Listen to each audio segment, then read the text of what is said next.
বনাৰসী ৰাস্তাটো পিডব্লিউডি দিব লাগে বনাৰসী ৰাস্তাটো এই পিডব্লিউডি দিব লাগে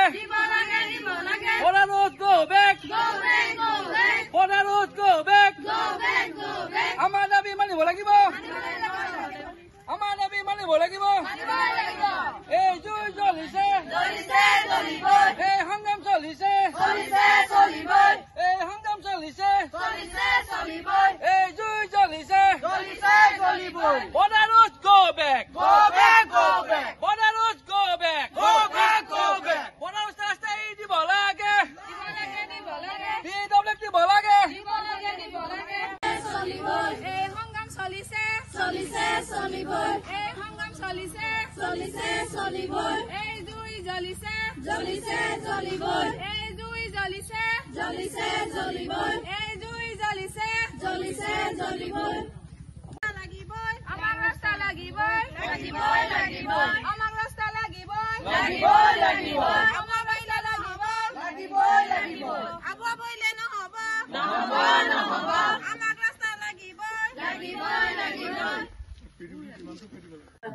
আমি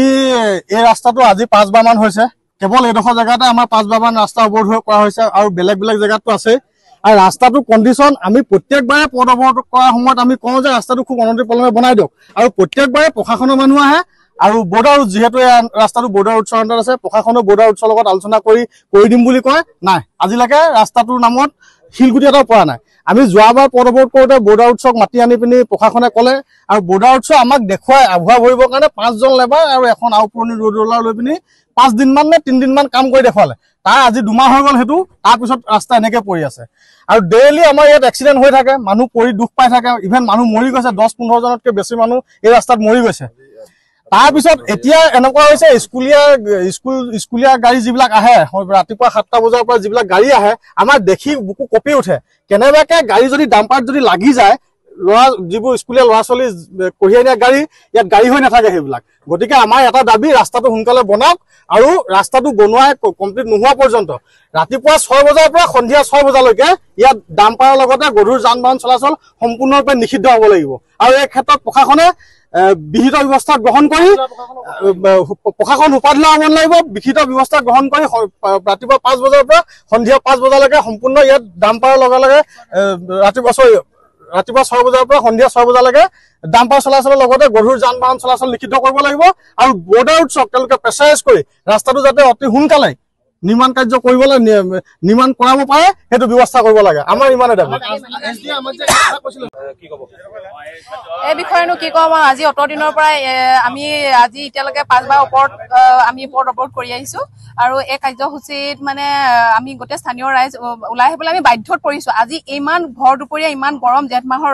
ৰ'দত আমি মহিলাসকল পুৰুষসকল চব ওলাই আহি আমি এই কাৰণে বাধ্য হৈছো যে আমাৰ ৰাস্তা যিটো দূৰ অৱস্থা আমি যি জামৰ যাতনাত ভুগিছো আমি ওলাই যাব নোৱাৰো ল'ৰা ছোৱালী লৈ আমি কোনো কামে মানে আমাৰ হাসিল নহয় এইটো ৰাস্তাৰ কাৰণে আৰু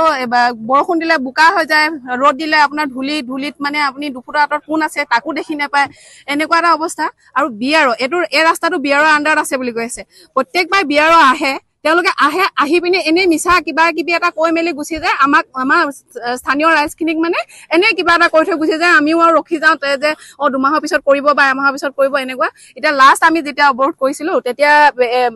আহি পিনে ক'লে যে মানে নেক্সট 1 উইকৰ ভিতৰত মানে কণ্ট্ৰেক্টৰ আহিব তেওঁ অলৰেডি মানে চেংচনৰ কাম কৰি দিয়া হৈছে তেওঁ আহিব কিন্তু আহিলে এতিয়ালৈকে কিন্তু এই আজি যিজন আহিছে সেইজন কণ্ট্ৰেক্টৰ আহিছে তেওঁ কৈছে যে আমি অলপ বনাইছো কিন্তু চেংচনে হোৱা নাই তেওঁলোকৰ নামত আৰু তেওঁলোকে মানে এনে সেই কিবা কিবি মানে মানুহক দেখুৱাই কিবা মানে আভা ভাৰি আছে আৰু কাপলি মাৰি আছে কিবা কৰি আছে সেইকাৰণে আমি বাৰে বাৰে কৈ আছো যে বিয়াৰো আপোনালোকে যদি নোৱাৰে তেনেহলে আপোনালোকে আমাৰ অসম গভৰ্ণমেণ্টৰ পিডব্লিউ তেওঁলোকে হেণ্ডঅভাৰ কৰক পিডব্লিউ গতাই দিব লাগে আৰু এই ৰাস্তাটো যিটো আপোনাৰ ডাম্পাৰৰ দৰাইত কিমান এক্সিডেণ্ট কিমান মানুহ মৰি গৈছে আৰু অভাৰলোডিং ৰাতি 20 চকীয়াত 18 চকীয়াত কয়লা ট্ৰাক যায় আৰু যিটো কাৰণে মানে আমাৰ গোটেই স্থানীয় ৰাইজখিনি মানে ইমানে হাৰাশাস্তিত ভুগিছো নহয় সেইটো আমিহে অন্তত আমি বুজি পাওঁ অকল আমি যিমান আমি এতিয়া প্ৰশাসনক বাৰে বাৰে আমি অনুৰোধ কৰিছো যে আপোনালোকে আলোচনা কৰক ৰাইজৰ সুবিধাৰ কাৰণে আপোনালোকে ৰাস্তাটো বনাই দিয়ক আৰু অসমখন কেনেকে উন্নতি হ'ব যদি চুকে কোণে এনেকুৱা